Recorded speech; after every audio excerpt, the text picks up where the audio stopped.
It began in 1980 with the outbreak of a war when Artie left the tunnel to a God Almighty roar. A roar that rocked the rafter, a roar that lit the fuse for the blood and bone of Queensland to annihilate the blues. It was go, you bloody Queenslander, offload that magic pass, grab that dirty cockroach and kick his cocky ass. So that was like verse 1. You're getting me pumped up, mate. I'm ready to get on the field.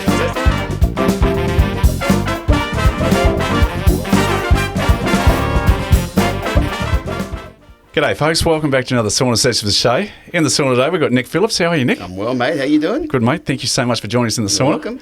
Great little setup. I believe it's your handiwork. It is my handiwork, mate. Piece by piece, we've got it down the backyard, but I'm glad that you're sitting in it today with me. Someone who's the world's worst handyman, mate, I'm very impressed by it. I appreciate it, mate. Now, mate, if you can do the honorary first ladling the water. I can manage that. I'm going to do a quick intro who Nik Phillips is. Now, Nick, you've been writing music for past 40 years. You're a singer, songwriter, producer, released 7 albums. You've played all throughout southeast Queensland. You've got a gig today up at Caloundra at the tavern. I'm hopefully going to come up and have a beer. Cool. To see you and Tuffy playing this afternoon. Yep. But you've also been over into China. You've produced music over there. You hit number 3 on the charts in China. You've got a nomination for the Golden Guitar. Mate, you've done it all. Oh, I've had fun. Yeah. A music legend, a music icon. Out there swinging. Haven't hit the big home runs, but I've certainly had a lot of major experiences and a lot of life experiences along the way too. Learned a lot. Well, what was the impetus, mate, to pick up a guitar and say, right, I want to do this for the rest of my life? I was always, through primary school, I was always, involved in music a little bit, your local church and things you do at the school. Yep. But I got to high school and I quickly fell in with a group of mates. And we started our first band in grade 8. Yeah, okay. And do you remember the name? We didn't really have a name back then at that time. But at first it became a band called Waves. Okay. Towards senior year. But the first time we got together, one of the guys could play guitar, we had a drummer, we had Ross who could sing, we had Andrew who could play piano and saxophone, and I really couldn't do anything. But I became the bass player, but we only had an extra 6-string electric. Right. So the guys would show me what notes to be hitting, and I'd do that. Okay. Just play along. Yeah. And we friend of mine, Mark 80's house, we'd go around to his place and drive their family nuts by making this terrible noise. Then that led to getting the itch to get an acoustic guitar, and I started. At school, I studied double bass first, and electric bass. And at school, it really got triggered on the serious side by my English and music teacher I had at Kedron High. Yeah, okay. All right. Music teacher was called Mary McDonald. Mary was only a bit older than us, really, a few years older than us. But she was a great teacher. She was just inspirational. And we were doing, for the times, contemporary stuff. And particularly, she loved the singer-songwriters like Carole King, James Taylor, Jackson Browne. Yep. So we'd come into folk group. Instead of doing these old sort of folk songs, we were doing, in the late 70s, songs that were current, that were Carole King songs and James songs, Softly and Low by James Taylor. I remember us doing that. And then we'd perform, so I'd be at the school concerts and be in the jazz band, the folk group, our rock band to get up there and do Smoke on the Water. Or and so you're playing bass at this stage, or cello? Playing, bass. Yep. And that. I was playing bass in our rock band as well. Yep. And that, I guess it was probably around year 10 I started writing songs. Okay, and mucking around with that, and I'd write them as, when we'd have to do a report in the English class, I'd write a lyric and I'd sort of get advice back on that. And so by the time I left school, I really didn't know what to do. I'd gone through Kedron, and actually in 1980 I was school captain at Kedron High School. Yep. And you're supposed to go on and study this, study that, but I didn't know what I wanted to do besides music. Was there any push from your parents to say... No, Mum and Dad were great. It's a risky thing to get into, and I think a lot of parents want to, they're pouring love on you. They left it up to me. First thing I did was I got a job as a cadet real estate valuer, just because I went for the interview and I got the job. But 6 months into it, I saw the guys who were just starting there were kind of doing the same work the guys who'd been there for 50 years. And I was that scared the hell out of me. Yep. So I left that for a bit and I did a bit of work. My dad had a small business and I just worked with Dad for a couple of months. Yep. And then pretty much after that, I started the band I was in them. We started going on the circuit and doing touring work. And then it was live music from then. You were hooked. Yeah. And we'd be travelling from like doing at the Queensland circuit back in those days, you do things like you'd go up to Cairns, Townsville, Bundy, Rocky, and you'd be there for like a week or two, and you just go from town to town to town. Yeah, nice. Time. Yeah. And you play 7 nights a week, or 5 to 7 nights a week.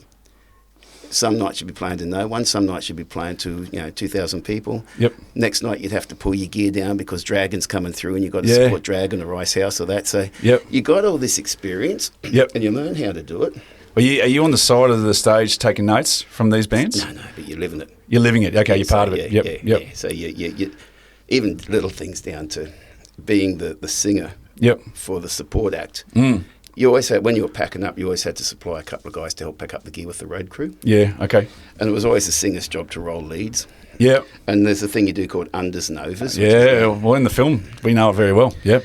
And if you got that wrong, man, get stuck in the But it had to be a certain circle size too. Exactly. Yeah, it was too big. Right. Yeah, it's so you're learning all these little things all the time. And you get to, I remember we did a run with Kids in the Kitchen, and the truck driver I got on really well with at the time, his next Vietnam guy. We got to ride around this truck for about a few of the days, and place to place, and those experiences. And so I did that, and then I started doing a bit of solo work. But I'd recorded some songs, and I had a friend of mine help me shop that around. And one of the guys it got presented to was Jamie Dunn, who's a Agro. Yep. And Jamie is also a TV producer up at Channel 7. Yeah. And he'd been looking for a new host for a thing he was doing called Saturday Morning Jukebox.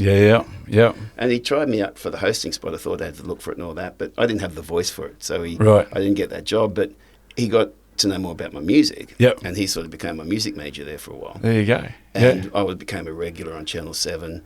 And we got a singles deal with Festival Music and got Festival Records, had a few singles out there, which, because of the TV show, back then Stereo 10 was a local radio station, they charted it, and got my first little thing on the charts, just underneath Madonna and all that stuff. Oh, that's got to be a cool feeling, isn't it? It's a great feeling. Yeah. Mate, sorry, can I just take you back to your music teacher? Yep. How foundational or how important was that person having in your life? Because for me, having my drum teacher, Phil Smith, hats off to you, because he wrote on my report card, Shay is like a wheelbarrow who does nothing unless pushed. Yep. And I thought that was the best one-line response I've ever heard. Yep. But I played drums because he made me feel good about playing drums. Yep. Was your teacher very similar? She was very accommodating. It was sort of natural, it was like you knew every year you were going to be doing music, and she'd sort of follow where we wanted to go with it a bit. Like when we had our band and we had some songs we'd written and we wanted to do a recording, well, she helped us source a studio out and helped us book the studio and came to the recording session and helped like that. So that was a big part just to help you light the fire. Yeah. And I got to the point where I just couldn't see what else to do. Yeah, right. And that carried through even to recently in COVID when kind of our game got totally squashed. I should have been smart enough to figure out what else to do. But when you're good at what you do and you've been doing it for 40 odd years, and it's what you wake up every morning still thinking about passionately, how you're going to make it better, how you're going to move forward. It's not easy to then jump onto something else and do something else. And that was really where I got to at the beginning, coming out of school. Was that relationship that experience that I got. It wasn't just Mary, it was also my English teacher, Lynn Pepper, at the time, because I became fascinated with words and telling stories and how you do that succinctly. And how you become a reflection of what you see around yourself. Because you can't write about your own life all the time because it's not that exciting a life. But to look what's going on around you and then somehow be able to translate that into a song. That people don't have to understand exactly what you're talking about, but they still can get something out of it. They were the kind of things that those teachers lit a spark under. And I can't really say they did this, they did that, they did whatever, because it's not that. They had a good influence on you anyway. By comparison, I actually had an interest in physics at school. And in year 10, I did physics in year 10. And I did terribly at it. I loved the concept of it, but the teacher I had there, I think he was actually a maths teacher who'd had to teach physics that year or whatever. He just didn't really know how to connect. I wasn't able to connect with what he was saying. So I lost grasp of that. Whereas my English and music teacher went the other way. The way whatever they did. Well, your mind's like a sponge back then, and you will either push or pull towards something, and your teacher has a big part to play. Particularly in the arts too, because the arts is so much of it is your imagination, and there's no pathway. No. Unless you're going to go down, joining a symphony orchestra or getting into this particular niche in contemporary music, there's no career pathway. You've got to figure that out yourself. That's right. And the only way you're going to start figuring it out is if you're waking up every morning and that's what's on your mind. That's it. Yeah. So it's still to this day, mate, 40 years later, you get out of bed and go, I don't want to do anything else. This is my life path. I've never had the big commercial success project, but I've had a lot of things I've done that are unique and in achievements of good, big successes. Yeah. And today, I guess because I never had that big commercial success, it wasn't like I had it early and then sort of put my feet up and said what to do now. Yeah. It's sort of been a culmination of, you start there and, 40 years later, I've got this knowledge base that's growing and growing and growing. I think my skills are getting better and better. Yep. But I'm still waiting to hit that result. Yep. Do you get frustrated if you're not creating or writing? I go through stages, because sometimes these days it's not always about. If I'm going to write, I'll usually sit down and write what I need to do. Yeah, it's not really hit and miss these days. I know how to get what I want. Yep. But then I will spend a lot more time figuring out how do I promote my show, how to market my show. Okay. I'm really enjoying it at the moment, just mucking around and learning to do a little bit more video editing. Yeah. And things like that. Yeah, it's some of the programs. It's a solid skill to have these days, isn't it? Yeah, but it's all to do with my music. Yep. But how do I do that without having to pay someone else to do it, or how do I make that cost effective? How do I come up with a show that's affordable to get on the road, that my agent and management can work with? Well, mate, after this, I'll give you a couple of tips. I'll take you into the editing suite and we'll do a couple of things. Yeah. But, mate, I noticed, doing a bit of research on you, you wrote a song for the East Timor when the Diggers. Yeah. So, and then also for when the tsunami. Was it tsunami in China came through or earthquake? Earthquake. Yeah. Just one earthquake. When there's relevant things coming up, do you feel the need that you've got to write something to express what's going on, or is it to help? More natural. So, the one Come Back Soon was the song that got used with Images of Interfet, which was a project in East Timor. Mm-hmm. What happened there was I played for about 10 years every Friday night at Fridays in Mooloolaba. Yeah. I played every Saturday night. Tuffy, my mate, played every Friday night. And anyway, it was around 2000, and we had troops about to go into East Timor, and you were hearing radio reports of there was these incidents happening and people getting shot at, and the soldiers didn't know what they were going into. Yeah, right. And one of the boys who was doing security up there, he was in the Air Force. Okay. And he was on 24-hour standby to go over. And I had a chat to him about his nerves, his worries, what was going to happen with his family, and didn't really know what they were walking into and everything else. And we had a pretty in-depth conversation before the gig. And I actually went back in my break and wrote that song in my break. There you go. Yeah, and I came out with gruff chords and I got someone to hold the words for me and sang it for him. Yep. And anyway, do you find you write your best songs really quickly? Some do. It's different. They just come out. But that one did go that way. Yep. And then I did a demo recording, put on my website, and a friend of mine, Dave Daly, he was a radio DJ up at Townsville. Yep. And troops had just been going over from Townsville. And he played the song on air up there, and they had calls from wives who were pulling over in their cars because they were crying and everything. Wow. Next thing we get a call from Terry Johnson, who was the state manager, or North Queensland manager for Forex. Yep. And he said, mate, we've got to do something with that song. Yeah. Forex ended up paying for us to record it properly and get CDs pressed, and we did that as a fundraiser for Red Cross. Yeah, right, okay. And then I put together a thing with Triple M. Yep. Whereby we got... schools would have a function, put on barbecue or something, raise some money. Yep. It was $50, and they would get to adopt a digger. Okay. And we work with the Defence Force, and we'll just give them the soldier's photo and their first name. Yeah. And a central point of contact. And the kids would write up projects, and primary school kids write projects and do drawings and all that to send to the soldiers over there. Yeah, right. Yep. And once again, that money went to Red Cross. Nice. Then the Defence Department used a thing called Images of Interfet, which was a record of that whole time, and they used a film clip that we shot with Win TV, and that ended up raising money for an orphanage two orphanages in Timor, a boys and a girls' orphanage. Okay. One went to build a veggie garden, and one built a piggery. for the fundraiser. So then in China, I was over in China I did a lot of work in China. I first went over there with the state government doing festivals. Yeah. And cut a long story short, I ended up signing with a label called Thai Music, and we had a song go to number 3 on the national radio charts. But that singing in Chinese with Chinese artists first happened when I was in Shenzhen, actually, a couple of days after they had the big earthquake in Sichuan. I think about 74,000 people got killed, and it really affected the country. And I was watching all this stuff on telly and talking to people how emotional they were. And I just wrote a song called Hold Their Spirits High, which is just something I wrote. I played it to a friend who played it to a friend, and somehow I'd end up getting to a lady called Madame Bai, who was the head of Guangdong Media, which is like the biggest media network in southern China. Okay. And she organised and gave permission for me to record. We translated it to Chinese and recorded it with a guy called Lin Yi, DJ Lem. He was like a radio and TV star in southern China. Yep. And so you've got to learn Mandarin at this stage too. We work with some young songwriters over there. We translated it into Mandarin. Yep. We went in the studio one night in Guangzhou, and we recorded. I had to learn it. I knew how to write it out phonetically, and I kind of was good with the sounds. Yeah. And I would get their artists to sing it, and I would match it up. And we worked it all out, and I think we finished recording that about 3 a.m. Yeah. And it was such a high because it was like, it wasn't just going and recording, it was like this whole other aspect to it of how you pull these things together and work across cultures and languages. And most of the guys I was working with couldn't speak English. I couldn't speak Mandarin fluently. But we recorded it, and I remember after we were all so excited afterwards, and they said, we'll take you out for food. So we went to this back alley place. We're sitting at this little table, dingy little table in this back alley, and they're ordering. And the waiter comes in, they go and said, "What are we having?" And they said, no idea what they're talking about.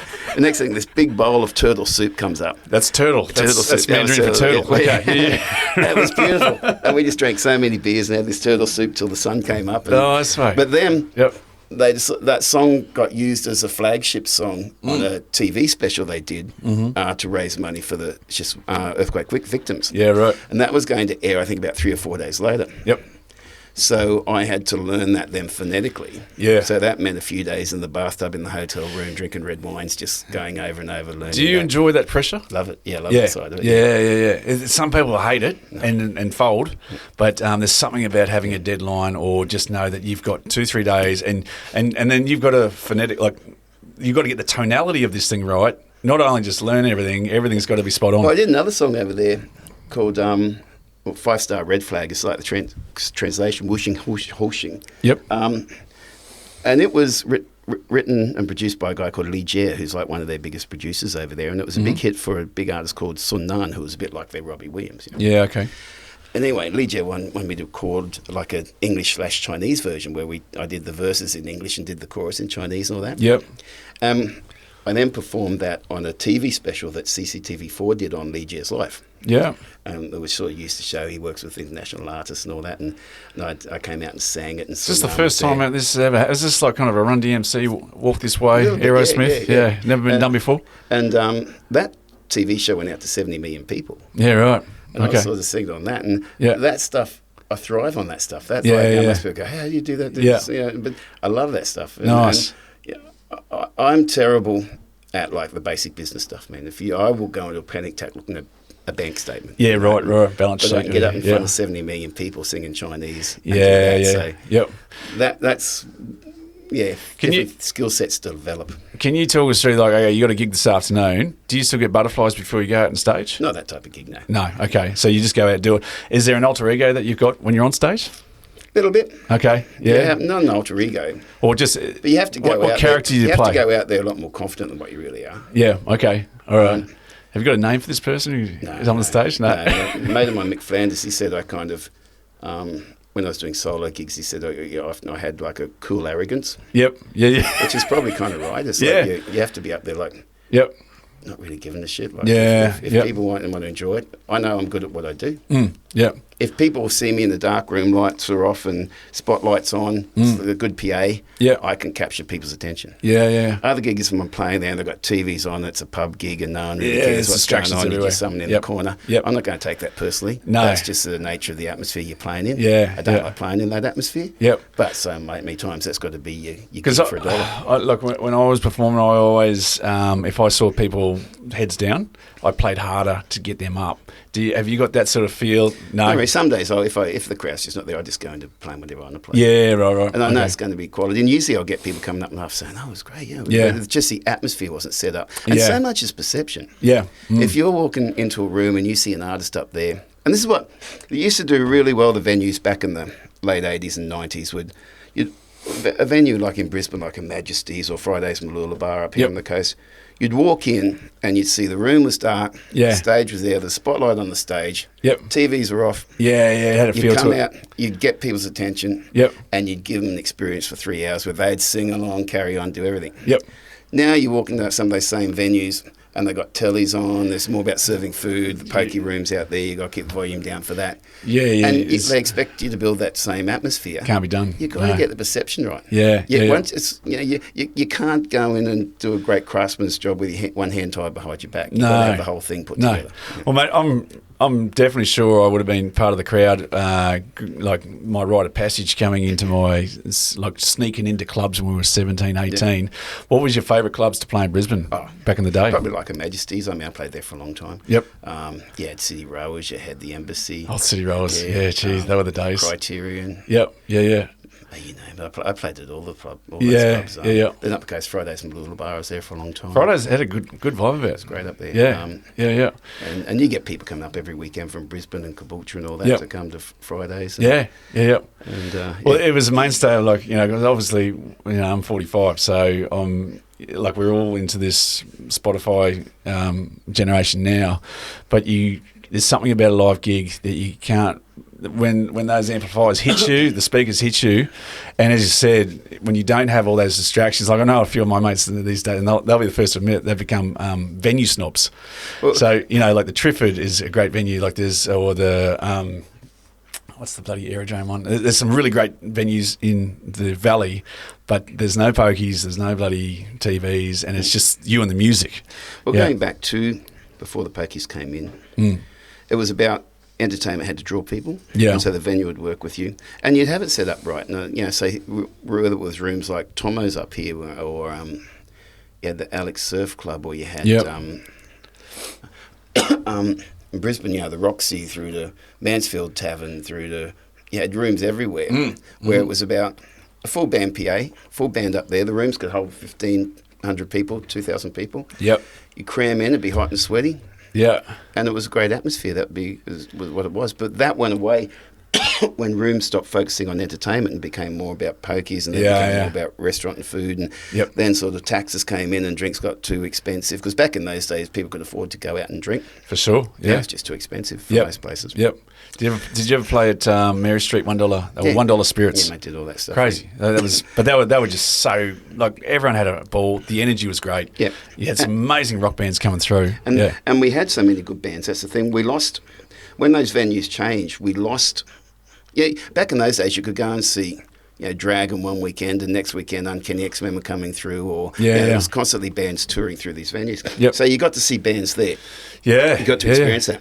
Then that disappeared. Intimate. It was, And it came to a point where those bands all went to do festivals. And so you'd only see them at those sort of rarer festivals and the bigger events where they're at arm's reach away.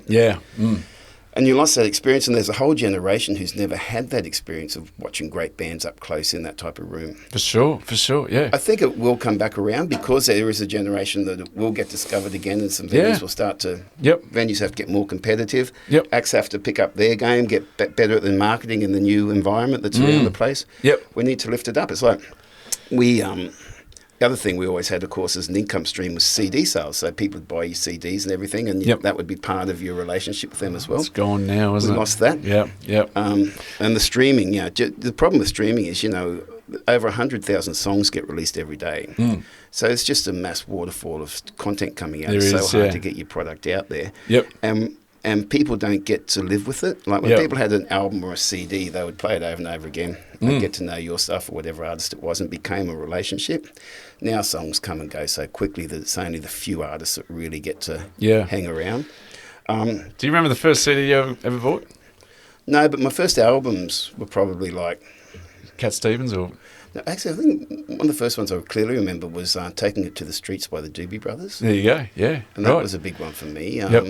Did you ever play music and then try and replicate on the guitar? I did with like Jim Croce. Yeah, okay. And James Taylor was one that a lot of my style and playing is a lot James Taylor influenced. Yeah, right. Okay. So, yeah, all those played a lot, and you just sit for hours. There's an album by Jackson Browne called Running on Empty. Yep. And that was one, and it was always about... It was recorded on the road. Okay. So some of the songs were live in concert. One they recorded on their tour bus, some were in motel rooms. Jesus, yeah, right. Yep. And all these stories about being on the road. Yeah. And that was kind of like as you're just starting to get into it and you're just getting on the road, that became a bit of a, wow. I wonder if it's really like this or whatever. Yep. And so you live that. So you got hope for music though. Like, because when we went from analog to the digital, it was like a lasagna that was flattened. You know, and it just became very clean and goes right back to when the old Victrola, big old 78s came out and all that. Yeah. Back then, people were calling the end of the music industry because people wouldn't go out and hear live music anymore because they had these things called a record. Yep. Yeah. Right? And then you had different changes. They've said so many times that the music industry was on the way out, but what always happened was it always evolved. It's always evolved. So music is naturally in people. Yeah, I actually believe it's like what's the universal language? Spiritual energy. Yeah, whatever this is behind the universe, God, or whatever you want to call it, is an energy. Well, just on that note, because you said on your, and I sort of got this off your website, and just to quote, at the heart of it is the love of music and the impact he's seen it have on people and communities, even across cultures and languages. Mm-hmm, absolutely. So, where you've experienced all that being around the world, so you've seen what connection music can make to people. People didn't have to know what I was singing about in China. No. I mean, some of my friends in China who are really, really great musicians, I played them Gurumul, our indigenous singer. Yep. And his voice is just so spiritual, and they were crying listening to him. Yeah. Didn't have a clue what he was talking about. Yep. Yeah. But it just touched them. Yeah. And Lee Jia, one of the producers I was talking about, he did an album, well, he's done a number of albums now, where he uses a lot of Buddhist and Tibetan sounds in with contemporary music. Yep. And the earthiness is just so amazing. The frequencies are just on par. Yeah. And you don't have to know what's being said. No. But then obviously when you get a good lyricist in there and you actually get the meaning within the lyric, that takes it to another level as well. Oh, for sure. But no, I do have hope in the fact that people are consuming more music than ever before. In a lot of ways, so much music's being dumbed down. Yeah. Like there's so much music coming out that's just being recorded, in bedrooms these days, or like it's sort of becoming you can make it quite professional. Yeah. Yep. Yeah, but it's like it's also...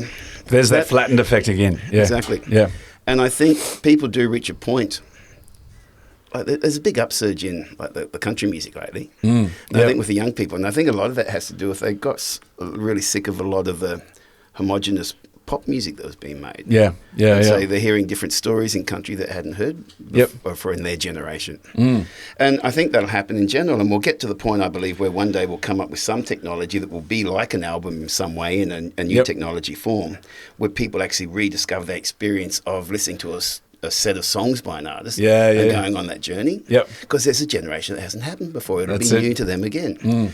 Now, what that music model looks like, we have to deal with how do we actually... The government's willing to go out there and battle on for Channel 9 and Channel 7 and all these news channels to get paid for their news content. No one's battling for artists to get more income through their streams. So we need changes in that. We need help from government structures to help look at our industry as something that's actually a resource industry that can drive domestic spending and as a strong export product. And if we can do all those things and work through and find a new model that works with income streams for artists, something will emerge because music's not going away. But if you keep going the way we're going at the moment, it's going to become so homogenised that the force of people will actually make the change, because people won't drop music, but they will want to hear something better. Well, look, I think, and I don't want to touch on this too much, but with COVID, everything just stopped. Yeah. And it stopped for many months. And being creative, like musicians, you start to see people getting together, collaborating online and getting on Zooms and finding different ways to create music. And even in the film world, I saw this guy the other day, he created a film on bricks because that was all that was in his bloody garage. And it was pretty cool. Yeah. But it's like life will find a way. It's like the Jurassic Park thing, you know. And I think you're spot on. Even though music is changing, it can be the story that you have in the head, and it can be a jaded, you know, thought on where music is. But I think you're right. And I think in a world where we are being disconnected by phones, music is our saviour to reconnect us. And it is. Yeah. But at the same time, while those changes happen, when those changes are happening, we have to be aware of what people are going through. And that was there's a lot of platitudes by people in the community saying, oh, yes, we really support music and everything else. But no one really put up a noise when small businesses and sole traders were being crushed and the government were using us to build fear in people to make sure they followed mandates and everything. Yep. So people kind of only half cared. But and in those situations, we have to be vocal for our own industry. We have to look after our own people who are in the industry. Yeah. And as we try these different things and find different models, we still have to find a way to stand up for ourselves. And there's a lot of people in the gig economy, and we have to find a way where that gig economy can actually have a bit of a political voice, so that we don't just get trashed on again. Yeah, well, look, the shirt you're wearing today, Caloundra Music Festival. Caloundra Music Festival, another festival that's been closed down. I might take this off and just take it off, mate. Yeah. It's one of those things because the Caloundra Music Festival was such an awesome, because we're up here on the Sunshine Coast, for people that don't know, we're 10 minutes from Caloundra. The bands, the lineup that they had at the Caloundra Music Fest was just second to none. Yeah. And then all of a sudden this year you hear online that they've been closed down, and that's like, oh, it's such a shame. Many festivals, and a lot of it comes back to the fact that people think, oh, everything's back to normal. Why is this happening? Yeah. Well, no. During COVID, so many of these entities and bodies had to take on so much debt. And on a lot of venues, that's what's been hard for them. Even though they're trading again, they haven't been able to trade out of the debt. Yeah. We also lost so many artists. We lost a lot of people in the road crews, for example, and technical people. Yeah, they've got to go get another job straight away. That pushes up prices of the people who are there. Yeah. It's like with chefs. You know, so many chefs went to Melbourne. There's a shortage of chefs up here, and that pushes up wages and makes things more expensive all around. Yep. You got these flow-on effects that they didn't consider. Yeah. And for our industry, it really hurt because it wasn't a matter of people could just... Now, if you took on extra debt, maybe you could survive through it. Otherwise, you had to go do a totally different career. If you're smart enough to, not like Mika wasn't smart enough to.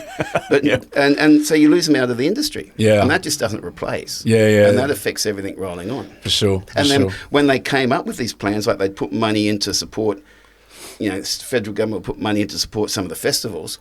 Most of that money goes to promoters, which gets out. It gets paid mainly on international acts. It gets spent on marketing.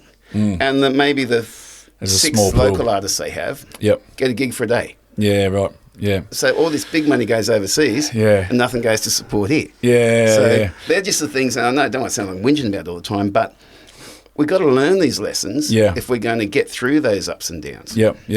So where do you see music in 5-10 years from now? I really don't know. Don't know. It will evolve. Yeah. But that's not going to go away. Yep. I think from artists we have to explore more how we bring the personal experience into it, because AI is going to play a big part. That's. But AI cannot give that personal experience. No, for sure. So you're never going to be able to replace that. Yep. So how do we maximise that in shows and everything? I'm not too sure. It's learning so quickly that it will give you maybe a fake sense of an emotional attachment to it that you feel real. I don't know. I just feel I know what you mean. But just the more I get into AI, it's scary how, and like, you know, you talk back to Alexa or Siri, and if you ask them a dumb question, they give you a dumb response, and part of your mechanism up here is to take offence to it. Or most people are saying that. I tend to feel there is still going to be something where don't get me wrong, the human experience is actually can't be fully replicated. That whatever is in our soul is going to be a point of difference. How do we touch that? How does that become something that we actually seek that more? How do we become more human to push back against what's not human? And I don't know what that looks like. I'm just saying, to me, we seem to have this way of survival of going through crap, but then finding a way through it. Even if it's by trial and error. That's it, mate. When you're in dark spots, what music do you go to? What's What's your go-to list? Because I've been through some very hard times in my life, and for some reason, mate, I always go back to glam rock. Glam rock's my thing, and it does make me feel better. There's something about that era of music that was so pure and true. I probably don't tend to use music much in that way. Okay, yep. Music's like what I do. Yep. Obviously, I listen to it. I couldn't tell you much about new music. Yep. In terms of, a lot of my listening is still stuff I grew up with. And what do you turn to then if not music? If I'm in dark spots, I tend to read stuff or get lost in my own space. Okay. Yep. I tend to write. Yep. Yep. Often, that was a big thing for me even with COVID, just voicing things to a little echo chamber, but getting them down in writing helped me deal with what I was thinking. But at the same time, it also, sometimes people would respond in a way where it was a red flag that I needed to call them, that they were having issues. Yeah. And it also had a lot of people say, oh, so glad you wrote that because I wanted to say that, but I wasn't brave enough to, or I didn't know how to. Wow, there you go. Yep. So that was an outlet. Yep. And I'd tend to, more than listen to songs, I would tend to then be writing songs on the back of that. Okay, yeah.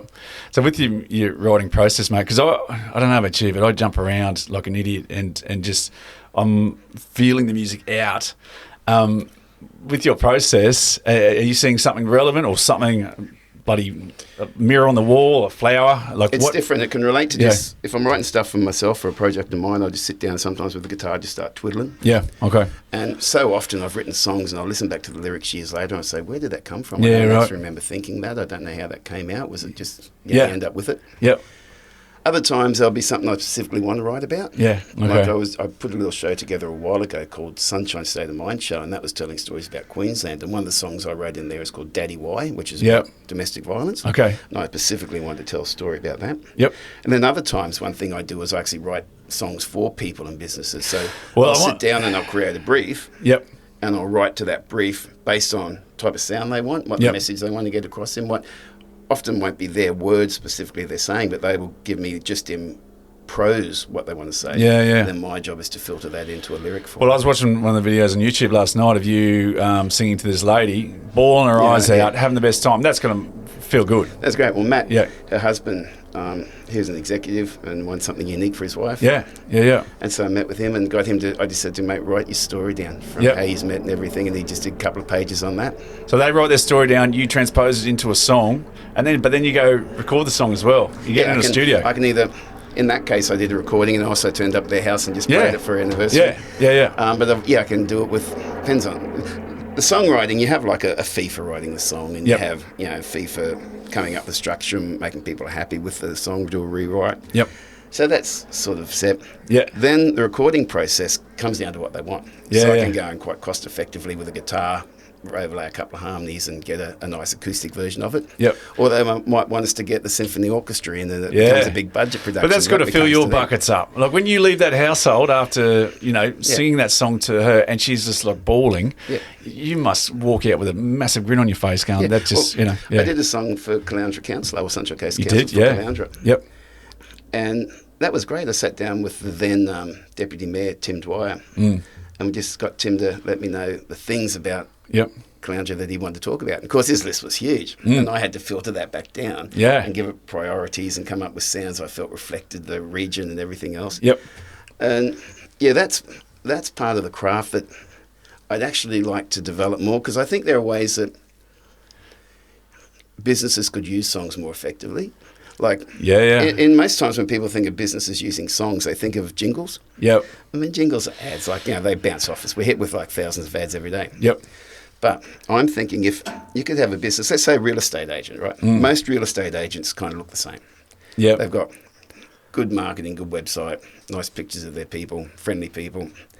And their point of difference comes down to what stock they have at hand. Yes, yeah. But within each company, there is actually differences. So you might have one that's very family orientated, that does a lot with helping kids in the community or something else. Yep. It's hard for them to tell that story. Yeah. If I wrote a song for them, not about them, but about what's important to them, whether it's family values, whether it's about their great-grandfather who started the company, all that stuff. Write their song that sounds like their business, feels like their business, isn't an ad, but tells their story. Yep.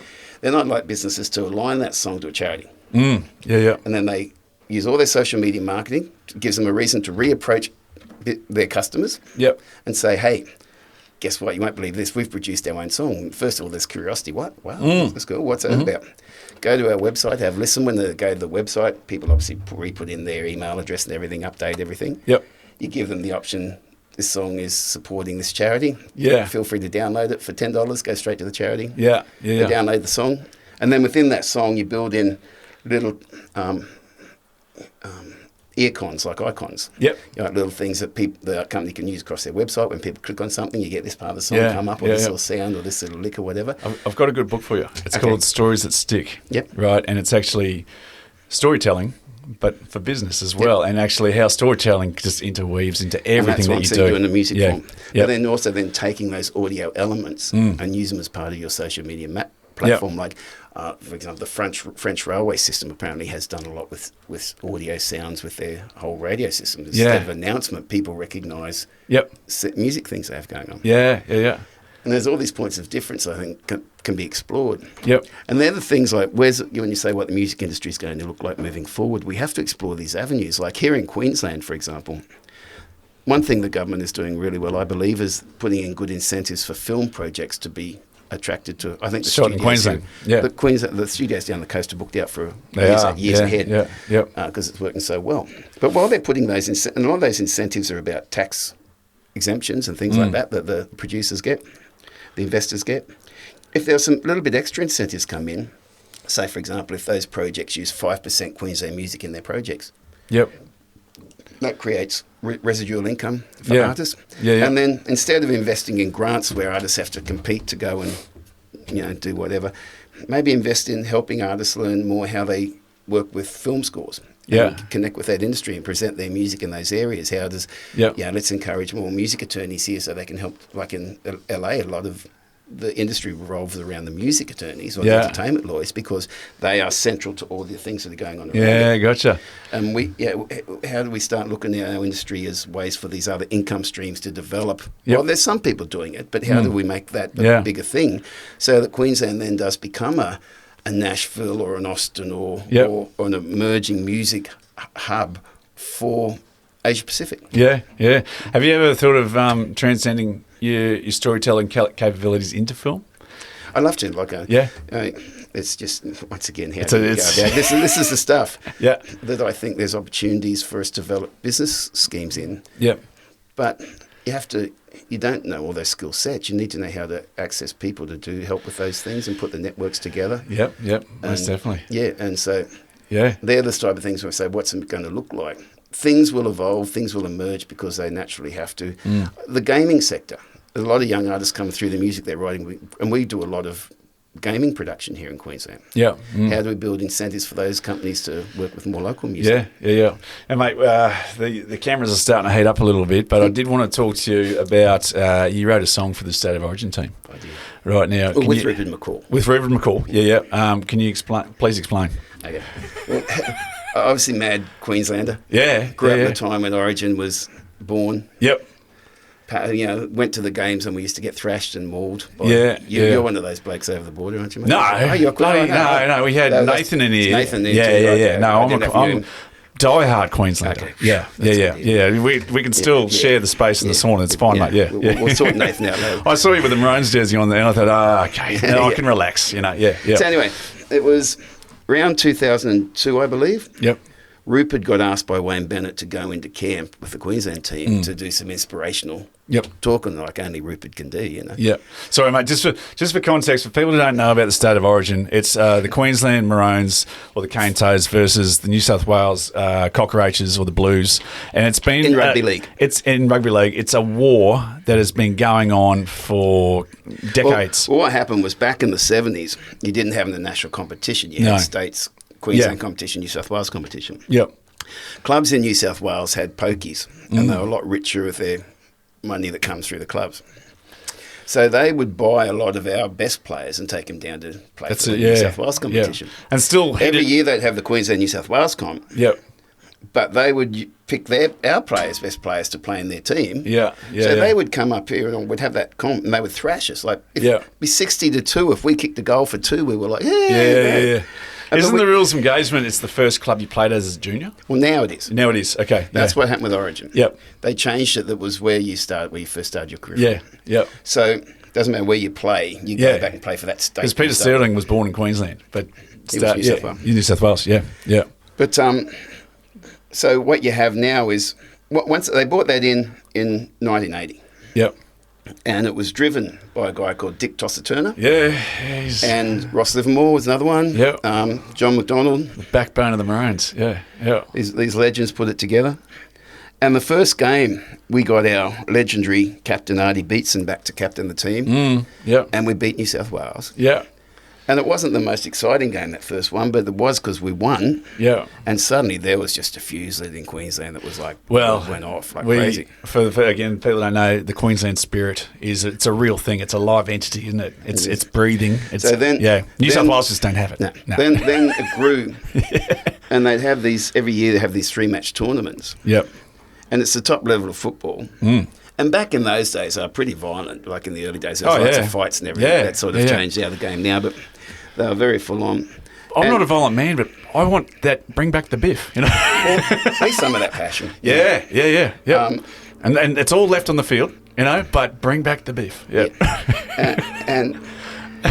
Anyway, so that's the background of how it came about. But anyway, 2000, Wayne Bennett, who's like one of the legendary coaches of the game, invited Rupert, the great poet, to go into the training camp to give inspirational talkings to the guys. While he was in there, Dick Turner approached Rupert and said, "Mate, the boys' team song is a song that Alfie Langer and the Walters brothers and all that brought over from the Ipswich Club. Yeah. And it goes, singing aye, yippee, yippee, aye, singing aye, yippee, yippee, aye, singing aye, yippee, aye, yippee, aye, yippee, aye. Yep. He said, "Mate, do you think we could do better?" So Rupert said, "Well, give it a go." Yeah. So he came out of camp and he gave me a buzz and said, "Mate, they've asked me to do an Origin Shed song. Would you help me work on it?" Yep. I said, "I'd love to." So he's writing the lyrics? No, we got together and we were going to just collaborative write a song. thing. Yep. Okay. We were looking through it and I said to Rupert, well, he's got a poem called Queenslander, which talked about the birth of Origin. You know, it began in 1980 with the outbreak of a war when Artie left the tunnel to a God Almighty roar. A roar that rocked the rafter, a roar that lit the fuse for the blood and bone of Queensland to annihilate the blues. It was go, you bloody Queenslander, flowed that magic pass, grab that dirty cockroach and kick his cocky ass. So that was like verse 1. You get me pumped up, mate. I'm ready to get on the field. So I said, "Mate, why don't... I'll turn that into a song. I'll put a chorus in the middle. Yeah. We wear maroon with heart and pride. Queensland." I said, and then let's maybe try and write a Shed song that we top and tail it with. Yeah. So we've got the song that they can use for marketing or whatever, and then we've got the Shed song that hopefully they can learn. Yep. So we did, and we did this song called Forever Queensland. Yeah. And once again, 4X came on board and helped us record it. Of course they did. Yeah. Michael Blucher from there at the time. Yeah. And we recorded it and we took it to Ross Livermore and Tosser, and they loved it. Yeah, nice. So for a few years, it became the official Origin song. And this is when Super League time? No. This was still 2000 and...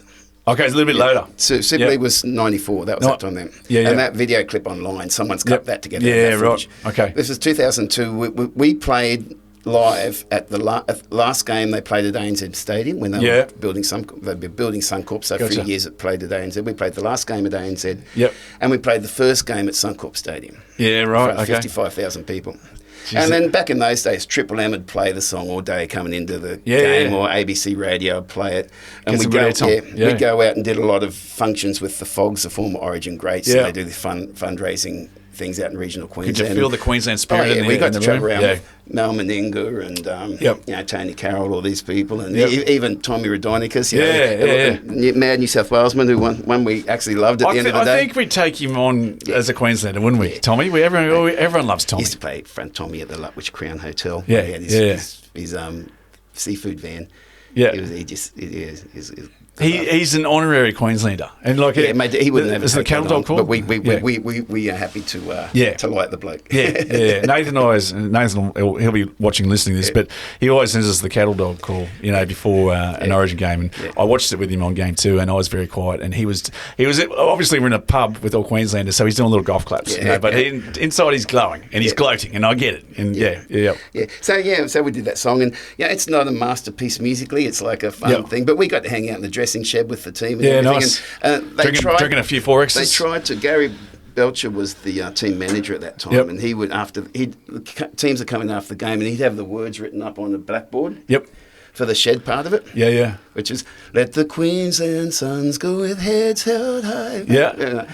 And we'd have the music on, try and get the boys singing along to it. Yep. But it was too hard for them. They just changed and they couldn't do it. So they went back to after a couple of years, we gave yeah. up on that, and they just stayed with their yippee yippee and they still use that to this day. But there's less words to learn, isn't there? Yeah, gotcha. But we had fun doing it, you know. Nice. And that's I've had a number of those occasions where you just get to do things because they're fun. Yeah. I wrote a song for Redcliffe Hospital. Yep. Appeal a while ago, and Give a Little Love. Yeah. And there's that was just a promo thing for them to they have something like a telethon every year. Yeah, gotcha. Okay. Yep. And a guy called Ricky Semper, a guy from Caboolture, wrote a song called Australian Pride. Yeah. And I recorded the version of that, and we got to use that with a few Fred Hollows Foundations events. Yeah, lovely. That's nice, mate. Because there's a verse he's got in there that talks about Fred Hollows. Yep. So different things like that where you try and help out where you can. Yep. Yeah.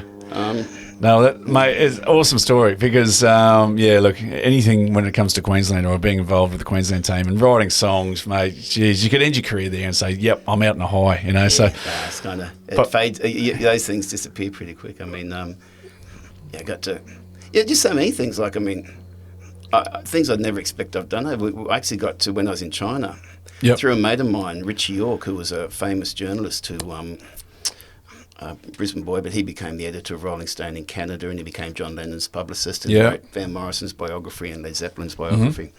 A friend of his, Mike V, was the guy who brought the Police together, the band The Police, basically. Yep. Anyway, stayed good friends with them, and they knew what I was doing in China, and Mike, through Richie, contacted me and said that Andy Summers wanted to go to China. So next thing I'm talking to Andy on the phone. Yeah. And we're organising for him. He was doing a trip to Thailand, and he'd got into doing photography, black and white photography. Yeah. And we spent 10 days with him in Beijing. Okay. So I took him around and had some of the local artist bands over there. He helped us run him around and everything. And I lost him at the Great Wall one day, and I thought, okay. Getting written up that Nik Phillips lost Andy Summers on the Great Wall. That's if you don't want to lose, that's the one place you don't want to lose someone is on the Great Wall, is it? Yeah, of all spots, you know. Funny thing, see, we were outside this club in Beijing. It was a punk club. Yep. And there was this Chinese punk dude. Something. And Andy's going up taking his photo, and this punk dude starts going off at him, yelling at him. And we're just thinking, if only this guy knew who was taking his photo. The police came out of that whole punk era. Anyway, we ended up organising for him to be the feature of the Beijing Arts Festival the next year. Lovely. And, so just hanging out with people like that, as local music. I never thought I'd do that. And I played in Los Angeles. We played on the Santa Monica Pier as a celebration for the World Cup soccer. Yeah, okay. Well, like that's when it was America was hosting the World Cup? Yeah, that was back in 92, 93. Okay, yeah.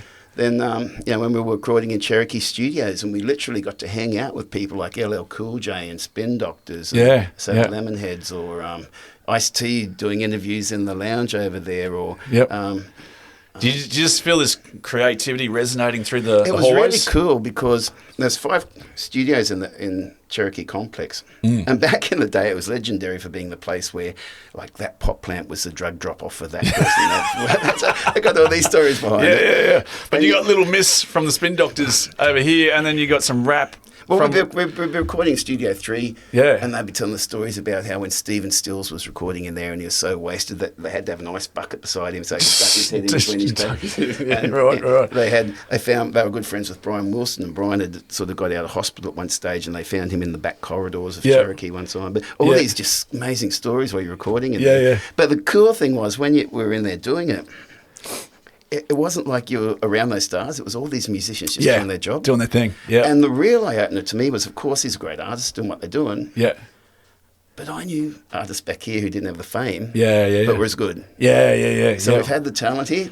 We just haven't had the industry. That's what we're missing is that industry. We have that ability to build that type of environment here. But there are people here who, over there, who were really wealthy and well off, who'd made their money because they'd sold a lot of records in Colombia or some other place. They lived in LA and sent their business from there.